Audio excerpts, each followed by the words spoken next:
4 copies of Crackling Doom. We expect that to be indexed. 3 copies of Foul Tongue Invocation and 3 copies of Ultimate Price. So he should be very well suited for this matchup. Yeah, I mean, obviously not a direct mirror because Mardu versus Green-Red, but it's a Dragon mirror. And we saw Eric play this matchup during the elimination rounds last week. Seemed like a matchup that would be good for Mardu Dragons, but Eric was just a little too fast, a little too explosive with his man acceleration. The same thing may play out here, but I think Franco's got a very good shot because he has so much removal to catch up. 3 copies of Ultimate Price, great for this matchup. A Temple of Triumph is how we're going to start things here in Baltimore. Renken will take a look at his top card and see if it's going to go to the bottom or not. And it will go to the bottom. Rill will take his first draw step of the weekend. It's a Forest, it's an Elvish Mystic, and that's where you want to be. Some people have actually considered this to be a Mox in the format. Well, this is one of the most powerful openings the format has, is basic Forest into Elvish Mystic, especially in a deck that's packing so many potent 3s and 4s, Goblin Rabblemaster especially. The openings you get with this card can run your opponent out of the game before it even starts. It's a Seeker of the Way here for Renken. That's his first play of the weekend. A Mountain for Rill. We'll see if he has a Rabblemaster or anything. Just a Draconic Roar. No Dragon to reveal, unfortunately, for Eric, but he is able to come across for 1 point of damage. Still Not a good sign. Still a fine turn, but I agree. Well, the lack of a Dragon to reveal is the bad sign here, especially with Eric opening up on Elvish Mystic. You would like to see some big play for him to curve into. Renken going to play a copy of Goblin Rabblemaster. A Goblin will be coming along with it. And he'll be coming across for 1 point of damage here in just a moment. We'll be talking about Rabblemaster a lot this weekend, I imagine, especially in combination with the reprint of Goblin Pile Driver. Oh, that's a big one. Indeed.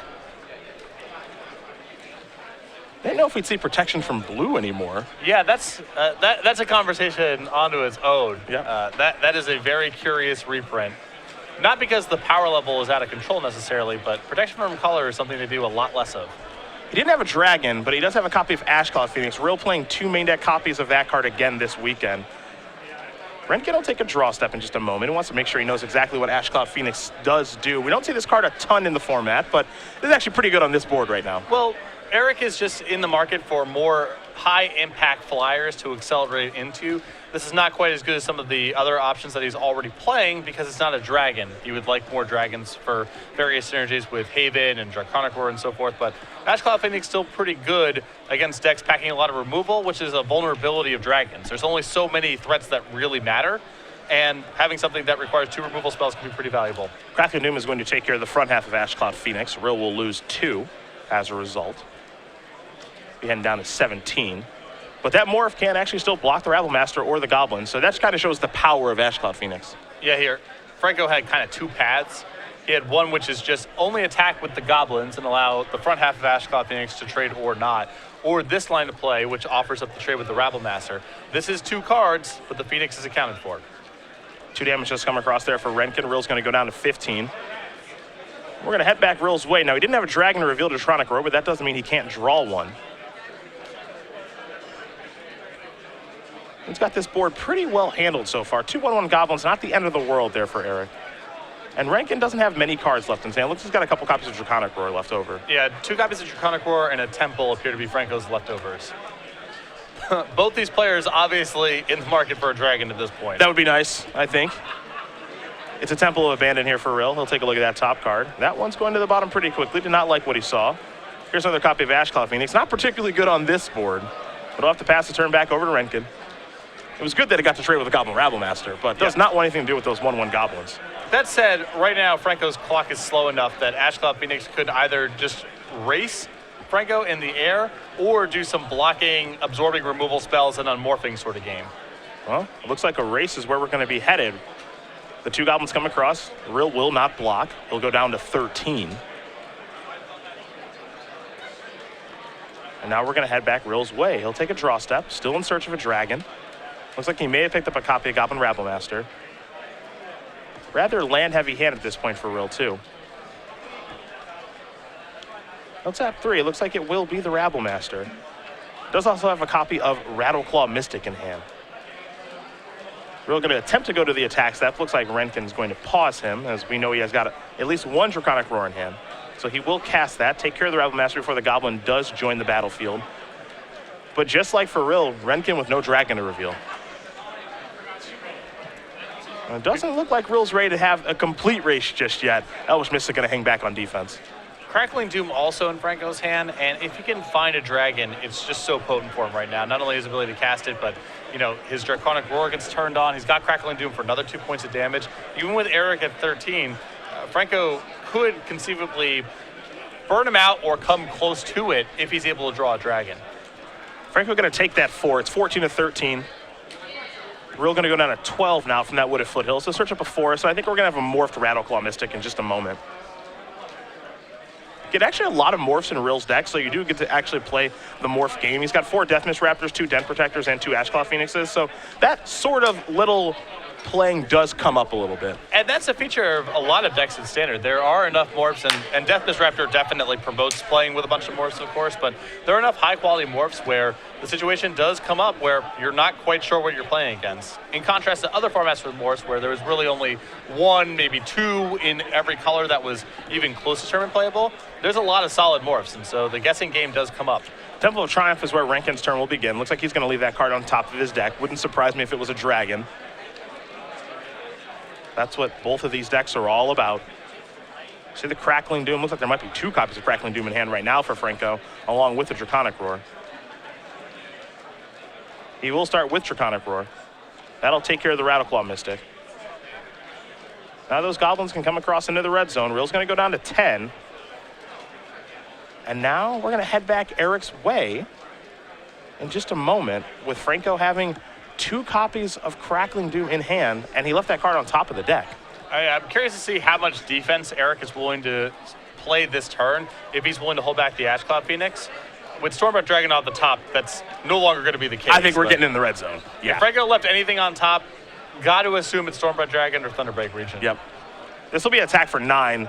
Now the race has shifted in Rill's favor, and that's really the power of Stormbreath Dragon, honestly. Yeah, and Franco with 2 cards in hand, Eric with 7 mana, so Franco better be able to kill Eric or at least kill the Stormbreath Dragon. And it looks like Franco left the Stormbreath Dragon on top of his deck, which that's not really going to surprise you. Yeah, that seems like that would be the card. Either that or Thunderbreak Region. Yep. Those are the things you're looking for right now. There's an attack for 2. Rill's going to go down to 8.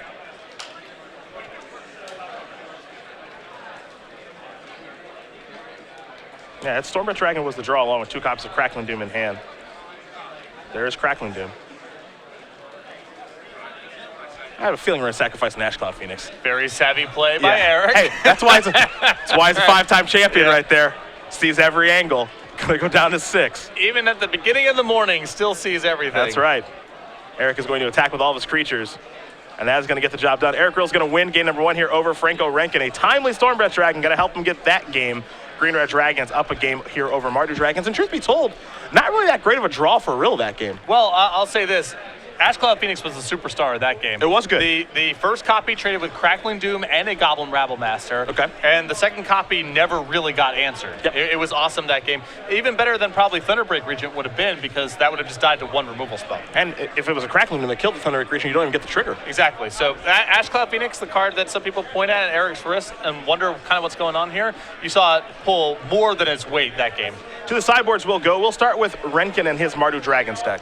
1 copy of Elspeth Sun's Champion, a Kolagon's Command, 2 copies of Outpost Siege, 2 copies of Redding Volley, 3 copies of Duress, 2 copies of Seismic Rupture, 2 copies of Anger of the Gods. So there's only 1 card in here that I'm positive will be coming in, and that's the copy of Elspeth Sun's Champion. Beyond that, I think the 2 copies of Anger of the Gods and the 1 copy of Kolagon's Command are borderline cards you could bring in. Eric's deck has Deathmist Raptor, you've seen Ashcloud Phoenix, and Franco's deck is a little bit more controlling in the matchup. So I like bringing in the Anger of the Gods, but this requires him to cut some of his small creatures. We saw some awkwardness last week when Mardu Dragons players were leaving in Anger of the Gods or bringing in Anger of the Gods alongside leaving in cards like Soulfire Grandmaster and Seeker of the Way, leading to some very awkward draws. So if Franco wants to turn his deck into a control deck, I'm all about it. If he only wants to bring in the 1 copy of Elspeth and shuffle all of his deck, I'm fine with that too. My question, if you're Franco, and we'll get to Rill sideboard in just a moment, he's got those 2 main deck copies of Roast. Do you like leaving those in? I mean, assuming that Franco is working with the same information that we do of Eric's deck list, given that Eric won the Open Series last week at Indianapolis. I mean, there are targets in Rabblemaster and Deathmist Raptor and the Morphs, but it seems like it's supposed to go. Well, Franco has 4 copies of Seeker of the Way in his deck, and to me, that's just got to go in this kind of matchup. It's really only good if it's in your opening hand, and even then, it's not going to be excellent that often. I would just cut the 4 copies of Seeker, probably for the Elspeth, the Kolaghan's Command, and the 2 copies of Anger of the Gods, and call it a day. So Roast is not good, but I like it more in the matchup than Seeker of the Way, especially if you're bringing in Anger of the Gods. Well, Rill has a Roast in his sideboard to go along with his 2 main deck copies, a Den Protector, an Arc Lightning, 2 Wild Slash, a copy of Mob Rule, 2 Xenagos the Reveler, 2 Arbor Colossus, 2 Plummets, a Reclamation Sage, an Outpost Siege, and a Rending Volley. Big fan of the anti-flying measures, the 2 copies of Arbor Colossus and the 2 copies of Plummet. That's where I start. Beyond that, I think the 1 copy of Mob Rule is reasonable to bring in this matchup. And there's some fringe options here, like Roast, which has some targets, like the Den Protector if you're expecting the game to slow down. But I think he has to bring in the anti-flying cards and the 1 copy of Mob Rule. Season 3 schedule is what we'll take a look at right now before game number 2 does begin. Of course, we started things off with a Modern Grand Prix that Michael Malone did win with Elves. Then we were in Indianapolis last weekend, and that's where Eric Rill got his 5th Open Series win. He is actually looking for his 6th one here in Baltimore. Wouldn't be surprised if that does happen, given this power of this green-red Dragons deck. Then a couple weekends off, and then Chi-Town for the first time. Yeah, we have Magic Origins coming down the pipeline, take a couple weeks off for that. Then we head to Chicago for the first time in Open Series history. We go to Richmond for a standard Open Series event, then Legacy in Washington, D.C., a standard Grand Prix in London. We go back to Charlotte for a Modern Open Series event, and then the Season 3 Invitational in New Jersey, standard and Legacy as the invitational formats with a 2-day $20,000 standard Open Series event, August 28th through the 30th. Any of these Open Series events that you do come to, of course, will get you the wonderful Tassiper playmat with old Bananas there. Bananas the dog and Tassiper the Golden Fang. Very popular playmat. This comes free of charge for any 2-day $20,000 Open Series event you sign up for throughout the entirety of Season 3. So come on down, Season 3. You know the dates. Plan accordingly. Get one of these awesome playmats. Play for a bunch of money, some Open Series points. I think we all know the drill by now as we get ready to watch Eric Rill do battle here in game number 2. No buys for Eric, but that didn't matter last weekend. No, it did not. And that's just really surprising because throughout 2014, he was in the top 10, top 20, whatever of the leaderboard, it felt, the entire year. But most of that work got done in the first season and the second season of 2014, and those points are gone. He was looking to climb his way back up the leaderboard. Came up a little bit short, as you mentioned, in Season 2 and Season 3 of qualifying for the Players' Championship. He's having a good middle of the year so far. Renken going to keep his opening hand. We'll see if Rill does do the same. It looks like both players are happy. Just a mountain here for Franco to start the game off. Rill with a Temple of Abandon. He'll scry the top card to the bottom. We'll head back Renken's way for his second turn. There's a Nomad Outpost. He'll pass the turn back over to Rill. And I was about to say, opening up with a basic mountain, really bad sign for Franco. You have a lot of lands that come into play tapped, and the Mardu Dragon deck does not have great mana. Nomad Outpost off the top to me indicates that he drew Nomad Outpost that turn, and so his mana situation should be fine going forward. There's a Swamp, so all 3 colors are here. Now here's a Seeker of the Way. Now we saw this last weekend in the finals, Seeker of the Way in combination with a card like Anger of the Gods. Not sure if it's actually in Renken's deck just yet, but he did leave the 2 drops in, it looks like. Rill with Draconic Roar to get Seeker out of the way. Now here's Death Mist Raptor. He'll pass the turn back over to Renken.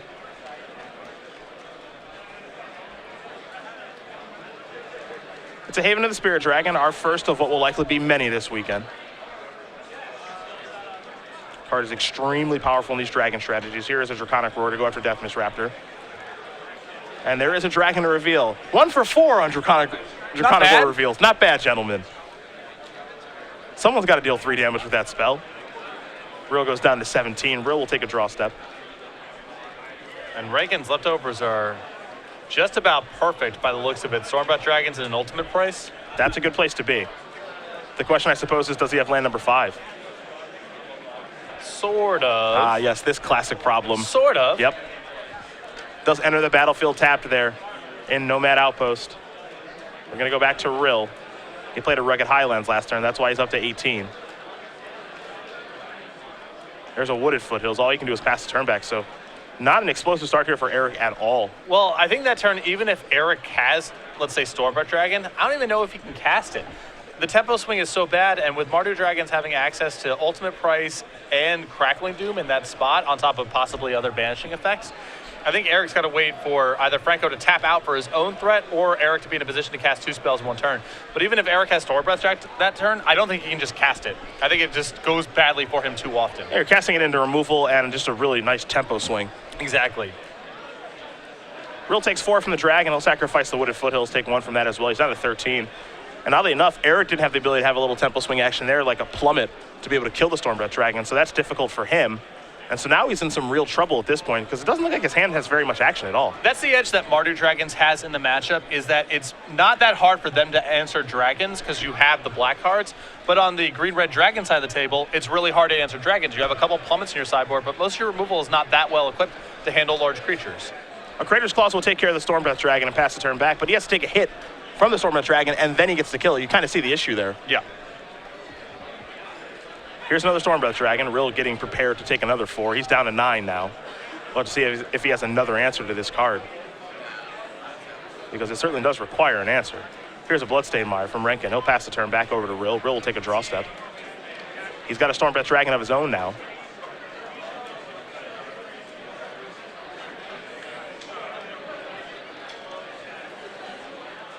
There's a Mountain. Now he'll play a Stormbreath Dragon. I think it's going to be on the defensive. Yeah. This is optimistic, thinking that this thing's going to get the block. To say the least. Land number 7 or any removal spell makes it a bad block.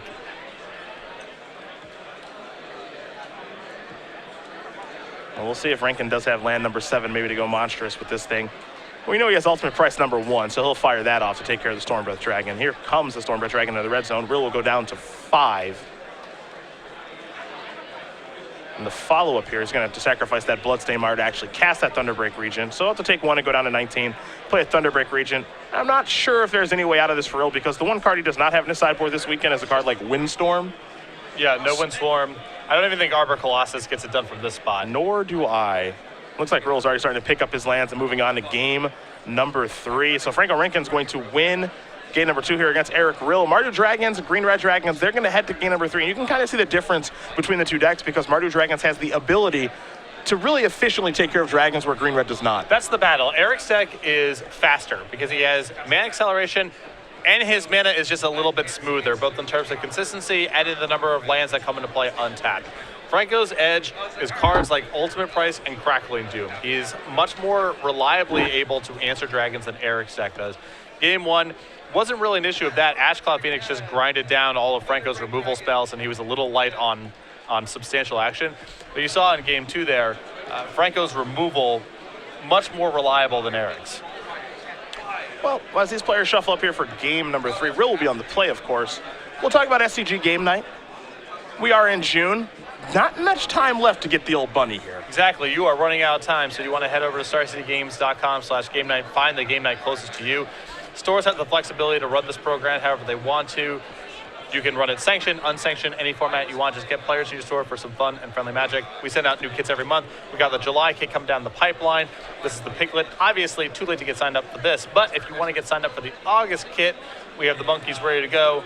Head over to StarCityGames.com/game night or contact your Star City Games organized play representative. August is good old monkey month.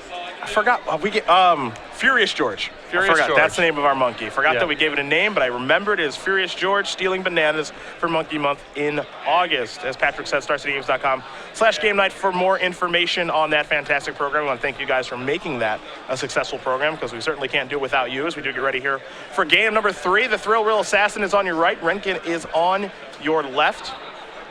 Eric Rill, 5-time Open Series champion. I think of multiple-time Open Series champions, you know, your Todd Andersons, your Jerry Thompsons of the world, your Reed Dukes. I think people really kind of forget that Eric Rill has won this many times in the Open Series. Yeah, it looks like he grew out a celebratory mustache as I a like result. that. Yep, I do like that. Typically classify that as a dirt stash more than anything, but looks good on him. Looks good. Hope his running mate, Kent Ketter, is in attendance this weekend. I've not seen him throughout the room. Don't know yet. We'll find out.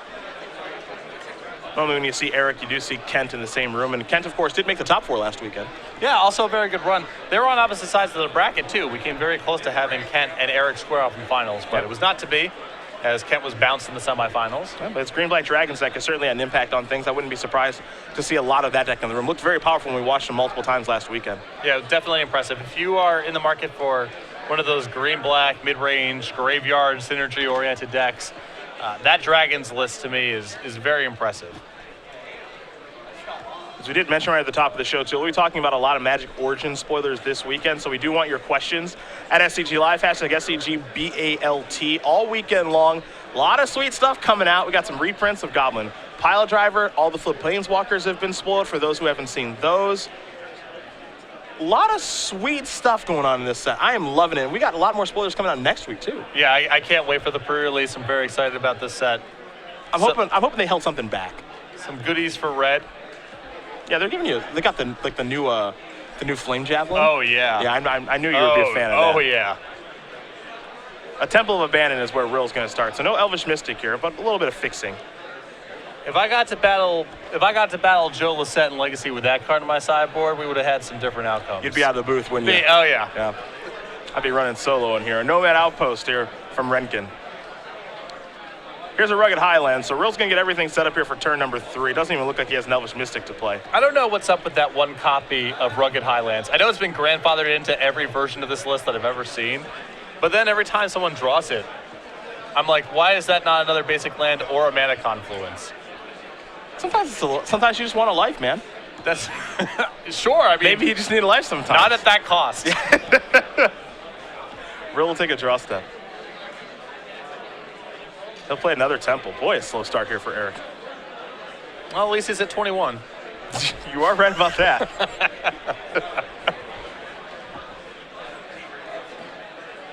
Anything to play here for Rill? Nope, just passing the turn back. Another Nomad Outpost here for Renken.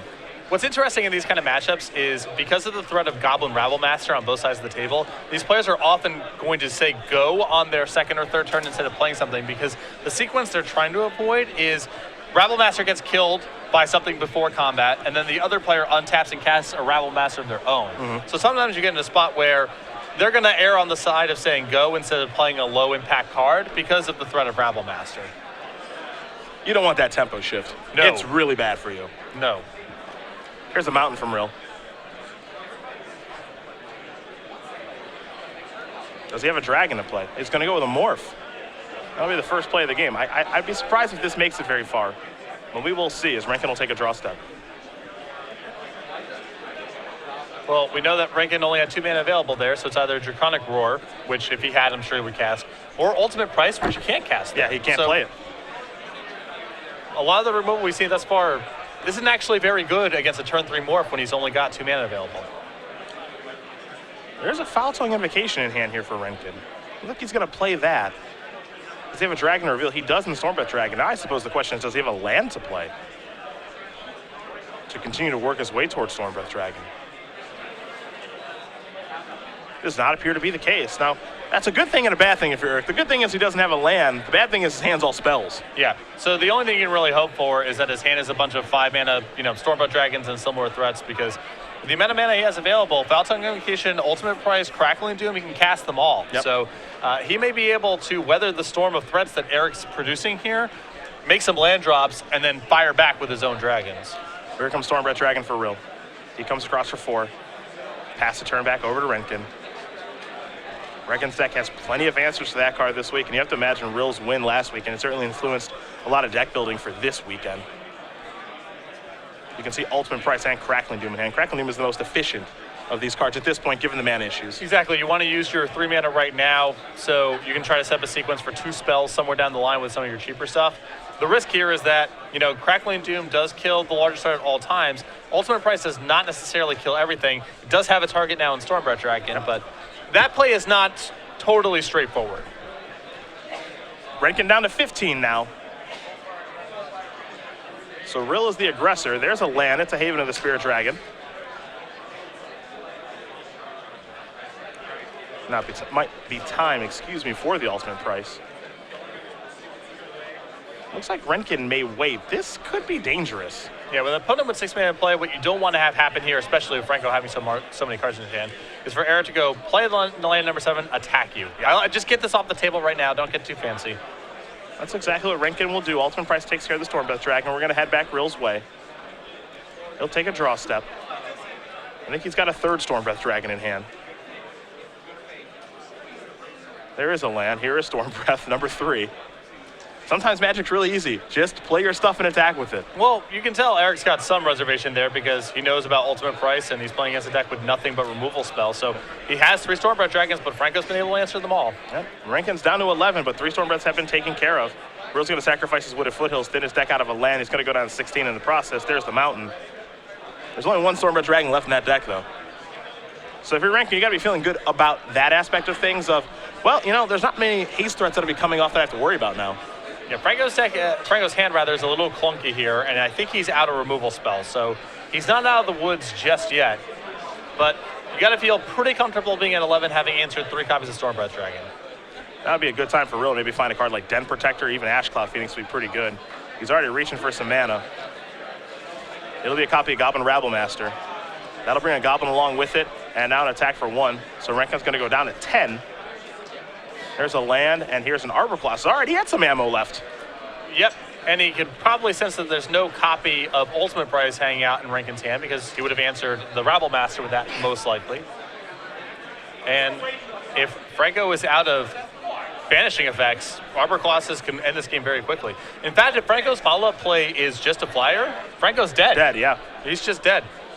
Now is not the right time to have a dragon if you're Franco Renken. Foul Tongue Invocation is a very little help now. There's a token in play. Very true. Any of the gods does not answer Arbor Colossus. Also true. Arbor Colossus has made things very difficult for Renken. And how powerful that card can be in the matchup, it truly varies. Sometimes it's very good. Sometimes it's just something that just dies from removal spell. Yep, but Eric's plan here post-board is, so he's just got to wear that kind of stuff out, yeah. You know? He's got a lot of 5-mana spells and 4-mana spells. He can't get away from those kind of cards. So he just has to bring in more meat and hope that he wears Franco out, which is what he's been able to do this game.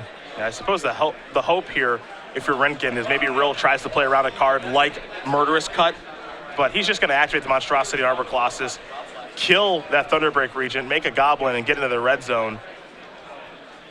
And as Renken takes a look at his hand, he knows that he is beat. Eric Rill is going to win this match here over Franco Renken. 2-1. Green-Red Dragons will take care of Mardu Dragons, and though Rill does not have any buys, he didn't last weekend either. He's off to another great start. Yep, just ran Franco out of stuff. Yeah. And was able to get in a couple shots here and there with his copies of Stormbreath Dragon. And when Franco's hand was just creatures on the leftovers, Arbor Colossus ended the game. It's very interesting to me because this is the 2nd or 3rd time we've watched Rill win this matchup. I can never really tell if it's favorable for him or not. The draws just kind of dictate what kind of happens. But